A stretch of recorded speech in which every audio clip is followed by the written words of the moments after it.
नमस्कार दोस्तों, स्वागत है आपका आज के मुख्य समाचार में, जिसमें सबसे पहली और बड़ी खबर में आपको बताएंगे कि सुप्रीम कोर्ट का केंद्र सरकार को फटकार, कहा आप कानून पर रोक लगाइए नहीं तो हम लगा देंगे। इसी के साथ दोस्तों दूसरी बड़ी खबर में जिक्र होगा कि किसान आंदोलन पर राकेश टिकैत ने दी चेतावनी, कहा 26 जनवरी को पैरेड में एक तरफ चलेंगे टैंक तो दूसरी तरफ ट्रैक्टर। और तीसरी बड़ी खबर में आपको बताएंगे कि सुप्रीम कोर्ट ने दी कमेटी बनाने की सलाह तो किसान नेता ने कहा कि हम सहमत नहीं। दोस्तों हर एक खबर की गहराई में आपको ले जाएंगे, लेकिन उससे पहले अगर आप भी देश के किसानों के साथ खड़े हैं तो आप अभी इस वीडियो को लाइक कीजिए और इस लाल बटन को दबा के इस चैनल को फ्री में सब्सक्राइब करके घंटी बजाकर कमेंट में लिखिए जय हिंद। दोस्तों रुक करते हैं तमाम बड़ी खबरों की तरफ। कृषि कानून, सुप्रीम कोर्ट ने कहा हम अमल पर रोक लगाने जा रहे हैं, क्या किसान रास्ते से हटेंगे? जी हां दोस्तों, किसान आंदोलन से जुड़ी सभी याचिकाओं पर सुप्रीम कोर्ट में सुनवाई शुरू हो चुकी है। सुप्रीम कोर्ट ने कहा कि हमें पता नहीं कि सरकार इन कानूनों को लेकर कैसे डील कर रही है। सुप्रीम कोर्ट ने केंद्र सरकार को फटकार लगाई है। मुख्य न्यायाधीश ने सरकार से कहा कि अगर आप में समझ है तो इन कानूनों पर अमल ना करें। सुप्रीम कोर्ट ने केंद्र सरकार से कहा कि या तो आप इन कानूनों पर रोक लगाइए या फिर हम लगा देंगे। याचिकाकर्ता के वकील ने कहा कि सिर्फ विवादित मुद्दों पर ही रोक लगाई जाए, लेकिन कोर्ट का कहना है कि नहीं, हम पूरे कानून पर रोक लगाएंगे। सुप्रीम कोर्ट ने आगे कहा कि लोग मर रहे हैं और हम कानूनों पर रोक नहीं लगा रहे हैं। उच्चतम न्यायालय ने कहा कि नए कृषि कानूनों को लेकर जिस तरह से सरकार और किसानों के बीच बातचीत चल रही है उससे हम बेहद निराश हैं। कोर्ट ने आगे कहा कि आपके राज्य कानूनों के खिलाफ विद्रोह कर रहे हैं। हम फिलहाल इन कानूनों को निरस्त करने की बात नहीं कर रहे हैं, यह काफी नाजुक स्थिति है। इसके आगे सुप्रीम कोर्ट ने केंद्र सरकार से कहा कि हम नहीं जानते कि आप समाधान का हिस्सा हैं या समस्या का हिस्सा हैं। इसके अलावा कोर्ट ने कहा कि हम कमेटी बनाने जा रहे हैं, अगर किसी को दिक्कत है तो वो बोल सकता है। सभी आदेश एक ही सुनवाई के दौरान नहीं दी जा सकती है। कोर्ट ने केंद्र सरकार को फटकार लगाते हुए कहा कि आपने इसे उचित ढंग से नहीं संभाला है, हमें इस पर एक्शन लेना ही होगा। कोर्ट ने आगे कहा कि हमारे सामने एक भी ऐसी याचिका नहीं है जो यह बताए कि ये कानून किसानों के हित में है। इसके अलावा कोर्ट ने आगे कहा कि ऐसी आशंका है कि ऐन दिन आंदोलन में हिंसा हो सकती है। कोर्ट ने टिप्पणी करते हुए कहा कि क्या किसान नागरिकों के लिए रास्ता छोड़ेंगे? कोर्ट ने कहा कि हम बीच का रास्ता निकालना चाहते हैं। सुप्रीम कोर्ट ने सुनवाई करते हुए कहा कि केंद्र सरकार को इस सब की जिम्मेदारी लेनी चाहिए। केंद्र सरकार कानून ला रही है और इसे बेहतर तरीके से कर सकती थी। कोर्ट ने आगे कहा कि अगर कुछ गलत हो गया तो इसके जिम्मेदार हम सब होंगे। हम नहीं चाहते कि हमारे हाथ किसी के खून से रंगे हो। कोर्ट ने किसानों से कहा कि हम कानूनों पर रोक लगा सकते हैं और आप अपना आंदोलन जारी कर सकते हैं। सुप्रीम कोर्ट ने किसान संगठनों से कहा कि चाहे आप विश्वास करें या ना करें, लेकिन हम देश का सुप्रीम कोर्ट हैं और हम अपना काम करेंगे। कोर्ट ने आगे कहा कि हमें नहीं पता कि लोग सामाजिक दूरी के नियम का पालन कर रहे हैं कि नहीं, लेकिन हमें उनके भोजन पानी की चिंता है। रुक करते हैं अगली खबर की तरफ। किसान आंदोलन, राकेश टिकैत की चेतावनी, 26 जनवरी को परेड में एक तरफ चलेंगे टैंक, दूसरी तरफ ट्रैक्टर। जी हां दोस्तों, केंद्र सरकार द्वारा लाए गए कृषि कानूनों के खिलाफ किसानों के आंदोलन का आज 47वां दिन है। किसान अब 26 जनवरी को गणतंत्र दिवस के मौके पर बड़े ट्रैक्टर मार्च की तैयारी में हैं। किसानों ने मांगे न मानने पर गणतंत्र दिवस की परेड में शामिल होने की घोषणा की है। भारतीय किसान यूनियन के राष्ट्रीय प्रवक्ता राकेश टिकैत बागपत में दिल्ली सहारनपुर हाईवे पर किसानों के आंदोलन में शामिल हुए। उन्होंने किसानों से दिल्ली में गणतंत्र दिवस की परेड में शामिल होने का आग्रह किया है। उन्होंने चेतावनी देते हुए कहा कि परेड के दौरान राइट साइड में टैंक चलेगा तो लेफ्ट में ट्रैक्टर। उन्होंने कहा कि हाथों में तिरंगा लेकर भी चलेंगे, देखेंगे कि राष्ट्रगान गाते हुए तिरंगे वालों पर इस देश में गोली कौन चलाएगा। टिकैत ने आगे कहा कि दिल्ली में चमचमाती सड़कों पर हमारा ट्रैक्टर भी चलेगा जो अब तक उबड़ खाबड़ खेतों में ही चलता रहा है। किसानों के ट्रैक्टर दिल्ली की सड़कों पर तिरंगों के साथ चलेंगे। टिकैत ने कहा कि किसानों के ध्वज साथ लेकर चलने के दौरान कोई गोलीबारी नहीं करेगा। उन्होंने कहा कि कोई पानी की बौछार भी नहीं करेगा, वो यदि लाठीचार्ज करेंगे तो हम राष्ट्रगान गाएंगे। उन्होंने कहा कि ये सरकार अंग्रेजों से भी खतरनाक है, अंग्रेजों को तो पहचान भी लेते थे किंतु इन्हें पहचान भी नहीं पा रहे हैं। रुक करते हैं अगली खबर की तरफ। सुप्रीम कोर्ट ने दी कमेटी बनाने की सलाह, किसान नेता बोले हम सहमत नहीं। जी हां दोस्तों, किसान आंदोलन को लेकर सुप्रीम कोर्ट ने केंद्र सरकार को फटकार लगाई है। सुप्रीम कोर्ट की सख्त टिप्पणी से किसान नेता खुश हैं, हालांकि वह कमेटी बनाने के फैसले से सहमत नहीं है। सिंगू बॉर्डर पर प्रदर्शन कर रहे किसान नेता सतनाम सिंह पन्नू ने आज तक से बात करते हुए कहा कि कोर्ट के फैसले के बाद हम टिप्पणी करेंगे, लेकिन कमेटी बनाने के फैसले से हम सहमत नहीं हैं। किसान नेता सतनाम सिंह पन्नू ने कहा कि अगर सुप्रीम कोर्ट नए कृषि कानूनों को स्थगित करने को लेकर कोई पुख्ता फैसला करती है तो हम उसके बाद आंदोलन को खत्म करने या स्थगित करने पर विचार करेंगे। उन्होंने कहा कि हमारा आंदोलन शांतिपूर्ण है और शांतिपूर्ण रहेगा। सरकार को लोकतांत्रिक तरीके से हमारी आवाज को सुनना चाहिए। सुप्रीम कोर्ट ने किसानों से पूछा ये सवाल। सुप्रीम कोर्ट में सुनवाई के दौरान chief justice of India S.A. Bobde ने कहा कि हम आंदोलन को खत्म नहीं करना चाह रहे हैं, आप इसे जारी रख सकते हैं। हम ये जानना चाहते हैं कि अगर कानून रुक जाता है तो क्या आप आंदोलन की जगह बदलेंगे जब तक रिपोर्ट न आए। अगर कुछ भी गलत होता है तो हम सभी उसके जिम्मेदार होंगे। CJI ऐसे बोबड़े ने कहा कि अगर किसान विरोध कर रहे हैं तो हम चाहते हैं कि कमेटी उसका समाधान करे। हम किसी का खून अपने हाथ पर नहीं लेना चाहते हैं, लेकिन हम किसी को भी प्रदर्शन करने से मना नहीं कर सकते हैं। हम ये आलोचना अपने सिर नहीं ले सकते हैं कि हम किसी के पक्ष में हैं और दूसरे के विरोध में। CJI ऐसे बोबड़े ने कहा कि हमारे पास ऐसी एक भी दलील नहीं आई जिसमें इस कानून की तारीफ हुई हो। अदालत ने कहा कि हम किसान मामले के एक्सपर्ट नहीं हैं, लेकिन क्या आप इन कानूनों को रोकेंगे या हम कदम उठाएं? हालात लगातार बदतर होते जा रहे हैं, लोग मर रहे हैं और ठंड में बैठे हैं। वहाँ खाने पीने का कौन ख्याल रख रहा है? सुप्रीम कोर्ट ने कहा कि हम ये नहीं सुनना चाहते हैं कि ये मामला कोर्ट में ही हल हो या नहीं हो। हम बस यही चाहते हैं कि क्या आप इस मामले को बातचीत से सुलझा सकते हैं। अगर आप चाहते तो कह सकते थे कि मुद्दा सुलझने तक इस कानून को लागू नहीं करेंगे। अदालत ने कहा कि हमें पता नहीं कि आप समस्या का हिस्सा हैं या समाधान का हिस्सा हैं। रुख करते हैं अगली खबर की तरफ। किसान आंदोलन के बीच सियासी बैठकों का दौर, येचुरी से मिलेंगे शरद पवार। जी हां दोस्तों, नरेंद्र मोदी सरकार के नए कृषि कानूनों के खिलाफ दिल्ली में किसान पिछले 1 महीने से ज्यादा समय से डटे हुए हैं। प्रदर्शन के बीच सरकार और किसानों में कई दौर की बातचीत हो चुकी है, लेकिन समाधान नहीं निकल पाया है। सरकार ने ये कह दिया है कि अब सुप्रीम कोर्ट ही इस मामले में फैसला करे। इस मामले पर आज कोर्ट में सुनवाई होनी है। इस बीच किसान आंदोलन को लेकर सियासी बैठकों का दौर तेज हो गया है।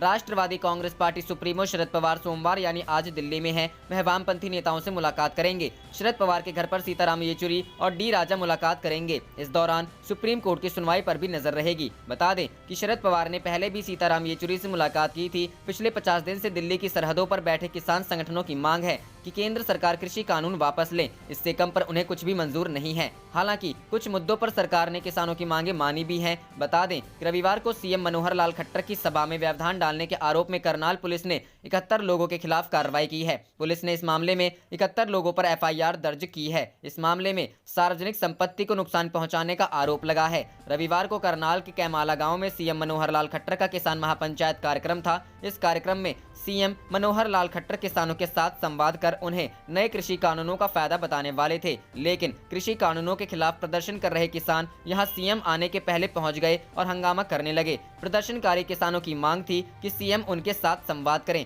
कैमाला गांव में मौजूद सुरक्षा कर्मियों ने किसानों को समझाने की कोशिश की, लेकिन वे नहीं माने और उनका प्रदर्शन जारी रहा। स्थिति को बिगड़ते हुए देख पुलिस को किसानों पर लाठीचार्ज करनी पड़ी। रुख करते हैं अगली खबर की तरफ। अखिलेश यादव का बीजेपी पर तंज, घर की आग का मंजर क्यों नहीं दिखता उन्हें। जी हां दोस्तों, समाजवादी पार्टी अध्यक्ष और उत्तर प्रदेश के पूर्व मुख्यमंत्री अखिलेश यादव ने किसानों के मसले पर भारतीय जनता पार्टी के खिलाफ शायराना अंदाज में तीखी प्रतिक्रिया दी है। अखिलेश ने कहा कि इस दुनिया में उड़ता हुआ धुआं दिखता है जिन्हें घर की आग का मंजर क्यों न दिखता उन्हें। अखिलेश यादव ने सोमवार को ट्वीट किया, बीजेपी सरकार किसानों के प्रति असंवेदनशील होकर जिस प्रकार उपेक्षापूर्ण रवैया अपना रही है वह अन्नदाता का सीधे सीधे अपमान है, घोर निंदनीय। यादव ने आगे कहा, अब तो देश की जनता भी किसानों के साथ खड़ी होकर पूछ रही है, दुनिया में उड़ता हुआ धुआं दिखता है जिन्हें घर की आग का मंजर क्यों न दिखता उन्हें। यादव ने पूर्वांचल एक्सप्रेसवे का जिक्र करते हुए कहा, सपा के समय में पूर्वांचल की खुशहाली के लिए समाजवादी एक्सप्रेसवे का काम शुरू हुआ था, जिसे बीजेपी सरकार बना ना सकी। अब सपा की सरकार आएगी और हवाई जहाज उतार कर इसका उद्घाटन करेगी। उन्होंने कहा, उत्तर प्रदेश की जनता त्रस्त है बीजेपी सरकार के ऐसे विकास से। नाम है एक्सप्रेसवे पर बना रही है बैलगाड़ी की चाल से। रुख करते हैं अगली खबर की तरफ। हरियाणा में सीएम खट्टर के कार्यक्रम में किसानों ने दिखाए काले झंडे, पुलिस ने किया लाठीचार्ज। जी हां दोस्तों, हरियाणा के करनाल में मुख्यमंत्री मनोहर लाल खट्टर के कार्यक्रम का विरोध कर रहे प्रदर्शनकारी किसानों पर पुलिस ने वाटर कैनन का इस्तेमाल किया है और आंसू गैस के गोले छोड़े हैं। रिपोर्ट ये भी है कि प्रदर्शनकारी किसानों पर पुलिस ने लाठीचार्ज भी किया है। दरअसल करनाल जिले के कैमला गांव में मनोहर लाल खट्टर किसान महापंचायत को संबोधित करने वाले थे, जिसे भाजपा ने आयोजित करवाया था। इसके विरोध के लिए किसान गांव की ओर कूच कर रहे थे। रुक करते हैं अगली खबर की तरफ। किसानों ने उखाड़ दिया सीएम के रैली स्थल का टेंट, मंत्रियों के बैठने की कुर्सियां तक तोड़ डाली। जी हां दोस्तों, हरियाणा के सिटी करनाल के कैमला गांव में आज जमकर हंगामा हुआ। यहां आज सीएम मनोहर लाल की किसान महापंचायत प्रस्तावित थी। जब से किसानों को इस बात का पता चला, तभी से किसान इस रैली के विरोध में जुट गए थे। किसानों ने गांव के लोगों के साथ बातचीत कर अपनी तरफ करने की कोशिश की। प्रशासन ने किसानों को समझाया भी, मगर किसान हर हालत में सीएम की रैली का विरोध करना चाहते थे। इसी बीच किसानों ने महापंचायत की जगह पहुंचकर पंडाल में खूब तोड़फोड़ की। किसानों ने कुर्सियां तोड़ दी और स्पीकर तक तोड़ दिए। ये पूरा हंगामा तीनों कृषि कानूनों के कारण हुआ, जिन्हें रद्द कराने की मांग को लेकर किसान दिल्ली के बॉर्डरों को घेर कर बैठे हैं। किसानों का कहना है कि हमारी हरियाणा सरकार से कोई दुश्मनी तो नहीं है, मगर वो हमारे हक के लिए बात नहीं कर रही। बस यही वजह है कि वो सीएम के कार्यक्रम का विरोध कर रहे हैं। इस बीच पुलिस ने किसानों को समझाने का प्रयास किया, पर किसान नहीं माने और टोल प्लाजा से रैली स्थल की तरफ बढ़ने लगे। तो पुलिस ने नाके लगाकर बैरिकेडिंग करके उन्हें रोकने की खूब कोशिश की, मगर किसान आगे बढ़ते रहे। लिहाजा वाटर कैनन, आंसू गैस के गोले सब इस्तेमाल किए गए। रैली स्थल की बात करें तो वहां भी कुर्सियां उल्टी सीधी पड़ी हैं। पुलिस प्रशासन लगातार किसानों को रोकने की कोशिश में जुटी है। हालत ये हो गया है कि सीएम का हेलीकॉप्टर अपनी जगह पर उतरे बिना ही वापस लौट गया। जी हां दोस्तों, सीएम खट्टर का हेलीकॉप्टर उतरे बिना ही वापस लौट गया। किसानों का जबरदस्त विरोध हरियाणा के मुख्यमंत्री खट्टर को झेलना पड़ रहा है।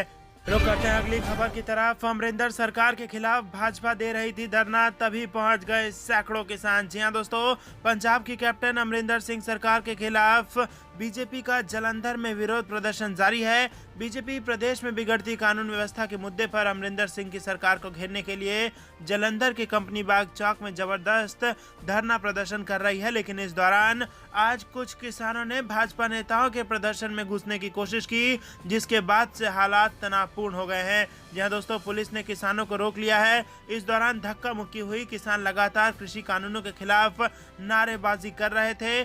किसान भाजपा के प्रदर्शन के खिलाफ प्रदर्शन कर रहे हैं। वो कृषि कानून को लेकर बीजेपी नेताओं के सामने अपना विरोध दर्ज कराना चाह रहे थे, लेकिन पुलिस ने उन्हें ऐसा करने नहीं दिया। 100 मीटर पहले ही सभी किसानों को पकड़ लिया गया। बाद में उन्हें समझा बुझाकर यहां से वापस लौटने के लिए बोल दिया गया। तो दोस्तों, कांग्रेस के खिलाफ भाजपा धरना दे रही थी, लेकिन उस धरने के विरोध में पंजाब में किसान पहुंच गए, जिसके बाद भाजपा के कार्यकर्ताओं को भागना पड़ा। रुक करते हैं अगली खबर की तरफ। दम्भी सत्ता की नींद टूटे। राष्ट्रीय युवा दिवस पर यूपी में युवा घेरा का आयोजन करेगी समाजवादी पार्टी। जी हां दोस्तों, आपको बता दें, स्वामी विवेकानंद के जन्मदिन को हर साल राष्ट्रीय युवा दिवस के रूप में मनाया जाता है। जगह जगह कार्यक्रम आयोजित किए जाते हैं। कोरोना महामारी को देखते हुए इस बार प्रधानमंत्री नरेंद्र मोदी 12 जनवरी को सुबह 10:30 बजे वीडियो कॉन्फ्रेंसिंग के जरिए दूसरे राष्ट्रीय युवा संसद महोत्सव के आयोजन को संबोधित करेंगे। इधर समाजवादी पार्टी के राष्ट्रीय अध्यक्ष अखिलेश यादव ने ऐलान कर दिया है कि विवेकानंद जयंती पर सपा प्रदेश भर में युवा घेरा आयोजित करेगी। इसके साथ सत्ताधारी पार्टी को नींद से जगाने के लिए आह्वान की बात भी उन्होंने कही है। अखिलेश यादव ने इस कार्यक्रम में युवतियों को भी आगे आने की अपील की है। इसी के साथ अखिलेश यादव ने रविवार को ट्वीट करते हुए ऐलान किया कि 12 जनवरी को स्वामी विवेकानंद जयंती राष्ट्रीय युवा दिवस पर सपा प्रदेश भर में आयोजित करेगी युवा घेरा। युवा शक्ति का आह्वान है कि वो युवाओं के मुद्दे को लेकर इस कार्यक्रम से जुड़ें और इसे इतना बड़ा बना दें कि दम्भी सत्ता की नींद टूट जाए। युवतियां भी इसमें आगे आए। उठो, जागो और तब तक मत रुको जब तक मंजिल प्राप्त ना हो जाए का संदेश देने वाले युवाओं के प्रेरणा स्रोत समाज सुधारक युवा युग पुरुष स्वामी विवेकानंद का जन्म 12 जनवरी 1863 को कोलकाता में हुआ। विवेकानंद के जन्मदिन को ही राष्ट्रीय युवा दिवस के रूप में मनाया जाता है। हर साल मनाए जाने वाले राष्ट्रीय युवा महोत्सव इस बार 12 से 16 जनवरी तक आयोजित किया जाएगा। कोरोना की वजह से युवा महोत्सव वर्चुअल आयोजित किया जा रहा है। इस साल के त्योहार का विषय युवा उत्सव नए भारत का है, जो बताता है कि युवा नए भारत के उत्सव को जीवंत करते हैं। पीएम मोदी 12 जनवरी को सुबह 10:30 बजे वर्चुअल दूसरे राष्ट्रीय युवा संसद महोत्सव के आयोजन को संबोधित करेंगे और समारोह के दौरान 3 राष्ट्रीय विजेता भी अपने विचार व्यक्त करेंगे। तो दोस्तों, समाजवादी पार्टी उत्तर प्रदेश में इलेक्शन मोड में है और अब केंद्र की सरकार और उत्तर प्रदेश में भाजपा की सरकार को घेरने के लिए ये बड़ा दावा अखिलेश यादव का है, जिसमें वो इस संदेश के साथ उतरेंगे कि जागो, उठो और तब तक मत रुको जब तक मंजिल हाथ में ना आ जाए। रुक करते हैं अगली खबर की तरफ, जो कि मध्य प्रदेश से आ रही है। मध्य प्रदेश के मुख्यमंत्री शिवराज सिंह चौहान की परेशानियां कम होने का नाम नहीं ले रही हैं। व्यापम कांड का जिन्न फिर से बाहर आ गया है। मध्य प्रदेश में करोड़ों रुपए के व्यापम घोटाले से जुड़े एक मामले में सीबीआई ने 60 आरोपियों के खिलाफ ग्वालियर की एक विशेष अदालत में आरोप पत्र दाखिल किया है। जिन 60 लोगों को आरोपी बनाया गया है उसमें भोपाल के चिरायु अस्पताल के मालिक डॉक्टर अजय गोयनका का नाम भी शामिल है, जो शिवराज सिंह चौहान के करीबी माने जाते हैं। गोयनका का नाम पहले भी व्यापम कांड में आ चुका है।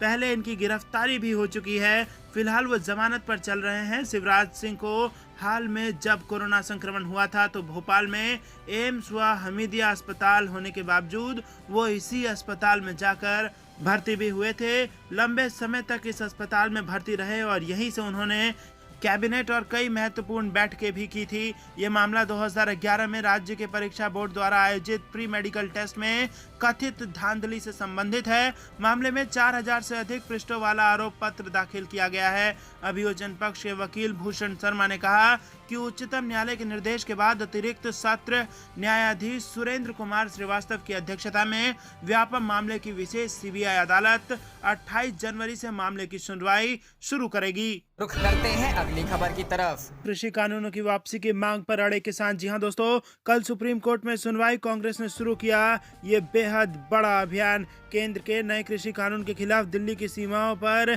किसान पिछले 46 दिनों से प्रदर्शन कर रहे हैं। किसान तीनों कानूनों को वापस लेने की मांग कर रहे हैं। वो मांग को लेकर अड़े हुए हैं। वहीं सरकार इसे किसानों के लिए हितकारी बता रही है। वह बातचीत के माध्यम से गतिरोध को सुलझाना चाह रही है। दोनों पक्षों के बीच अब तक 8 दौर की वार्ता हो चुकी है, लेकिन अभी तक कुछ खास नहीं हाथ लगा है। 15 जनवरी को एक बार फिर बातचीत होनी है। मामले पर सुनवाई सुप्रीम कोर्ट में भी चल रही है। 11 जनवरी को अगली सुनवाई होनी है। इस बीच कांग्रेस ने किसानों के समर्थन में अभियान शुरू कर दिया है। पार्टी ने 15 जनवरी को किसान अधिकार दिवस मनाने का भी फैसला किया है। इस दौरान सभी राज्यों की राजधानियों में जन आंदोलन होगा और राजभवन को घेराव होगा। और भारतीय युवा कांग्रेस ने शनिवार को नए कृषि कानूनों के खिलाफ आंदोलन के दौरान जान गंवाने वाले किसानों को श्रद्धांजलि देने के लिए एक देशव्यापी अभियान एक मुट्ठी मिट्टी शहीदों के नाम शुरू किया।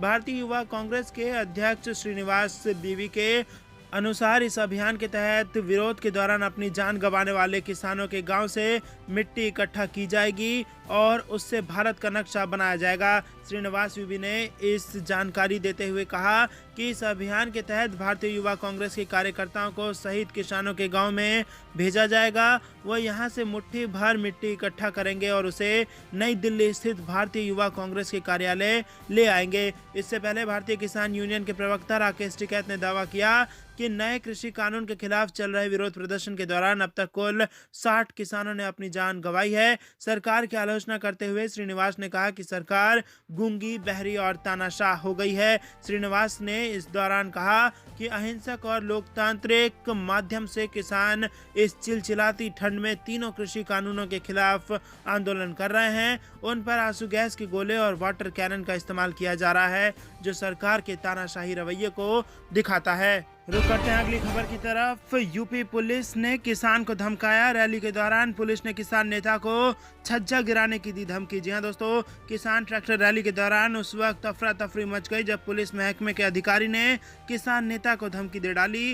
रैली के दौरान आगबबूला, शहर कोतवाल और सीओ सिटी ने प्रदर्शन न खत्म करने पर किसान नेता को धमकाया और उसका छज्जा गिराने की भी धमकी दे डाली। पुलिस के इस रवैये से नाराज किसान उग्र हो गए और हंगामा प्रदर्शन करते हुए जमकर नारेबाजी भी की। अधिकारियों के मान मनोबल के बाद किसानों ने राष्ट्रपति को संबोधित ज्ञापन सौंपकर अपना प्रदर्शन खत्म किया। पुलिस के रवैये के वीडियो सामने आने के बाद एसपी ने पूरे मामले की जांच एडिशनल एसपी उत्तरी को सौंप दिया। सड़क पर उतरे किसान। जी हां दोस्तों, इस प्रदर्शन के दौरान जब किसान सड़कों पर आ गए तो किसान नेता भूपेंद्र सिंह सिद्धू से पुलिस की नोकझोंक भी हो गई। इस नोकझोंक के दौरान पुलिस के अधिकारी आग बबूला हो गए। शहर कोतवाल तेज प्रताप सिंह और सीओ सिटी पीयूष कुमार ने किसान नेता को धमकाना शुरू कर दिया और यह भी कह डाला कि अगर किसान सड़कों से नहीं हटे तो तुम्हारा छज्जा तक गिरवा दूंगा। शहर कोतवाली क्षेत्र के बस स्टॉप के समीप का है। यहाँ प्रदेश व्यापी किसान आंदोलन के तहत सीतापुर के विभिन्न हिस्सों से किसान ट्रैक्टर रैली में शामिल होने आए थे। किसान कानून वापस लेने की यहाँ पर किसानों ने मांग रखी हुई है। इस रैली को रोकने और रैली से आम जनता को परेशानी ना होने के चलते जिला प्रशासन ने भारी पुलिस बल तैनात किया था और बैरिकेडिंग पर किसानों को एक फील्ड तक ही सीमित रखने का प्लान तैयार किया था। हजारों की संख्या में एकत्रित किसान ने रैली निकालकर हंगामी प्रदर्शन किया और किसान बिल विरोधी जमकर नारेबाजी भी की। इस दौरान किसानों ने किसान कानून को किसान विरोधी बताते हुए कानून को वापस लेने की मांग को लेकर राष्ट्रपति को संबोधित ज्ञापन एसडीएम को भी सौंप दिया। रुक करते हैं अगली खबर की तरफ। राहुल गांधी ने प्रधानमंत्री को दी नसीहत, कहा अब भी वक्त है मोदी जी, पूंजीपतियों का साथ छोड़ दें, अन्नदाताओं के साथ आ जाएं। जी हां दोस्तों, नए कृषि कानूनों के खिलाफ किसान दिल्ली बॉर्डर पर 46 दिन से आंदोलन कर रहे हैं। इसी बीच कांग्रेस के पूर्व अध्यक्ष राहुल गांधी ने किसान आंदोलन, प्रधानमंत्री नरेंद्र मोदी पर किसानों की मांग को लेकर फिर हमला करते हुए रविवार को कहा कि पीएम मोदी को वक्त रहते अपने पूंजीपति मित्रों के लिए नहीं बल्कि किसानों के हित में काम करना चाहिए। आप देख रहे थे आपका अपना चैनल जय हिंद जय भारत।